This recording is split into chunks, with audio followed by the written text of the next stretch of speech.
বার written exam ভয় না, সঠিক প্রস্তুতি দরকার।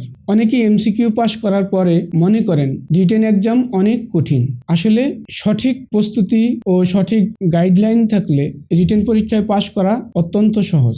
বার রিটেন এক্সাম আসলে 3টা জিনিস পরীক্ষা করে, যেমন আপনি আইনটা বুঝেছেন কিনা, আপনি ধারাগুলো ঠিকমতো লিখতে পারছেন কিনা এবং আপনি সঠিক যুক্তি দিয়ে উত্তরটা দিতে পেরেছেন কিনা। এই 3টা জিনিস আপনি যদি সফলভাবে লিখে আসতে পারেন তাহলে আপনার প্রশ্ন অনেক সহজ হয়ে যাবে।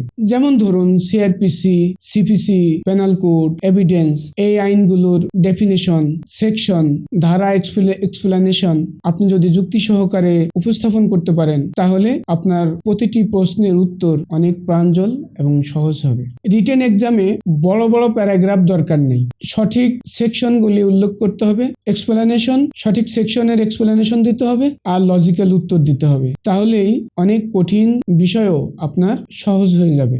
যদি প্রতিদিন একটু একটু করে প্রস্তুতি নেন তাহলে আস্তে আস্তে ধীরে ধীরে সব সহজ হয়ে যাবে। তাই মনে রাখবেন, প্রতিটি অ্যাডভোকেট, আজকে যারা সফল আইনজীবী তারাও একদিন আপনার মতো রিটেন পরীক্ষার প্রস্তুতি নিয়েছিল। তাই নিয়মিত পড়ালেখা করুন, আইনের ধারা ব্যাখ্যা বুঝে পড়ুন, আপনিও এক সময় সফল আইনজীবী হিসাবে কোর্টে দাঁড়াবেন। বার এক্সাম প্রিপারেশন নিয়ে এমন আরো ভিডিও পেতে ফলো করুন আমাদের Azizul law academy. Bar council exam preparation নিয়ে আপনাদের যদি আরো জানার কোনো বিষয় থাকে তাহলে কমেন্টে জানাবেন।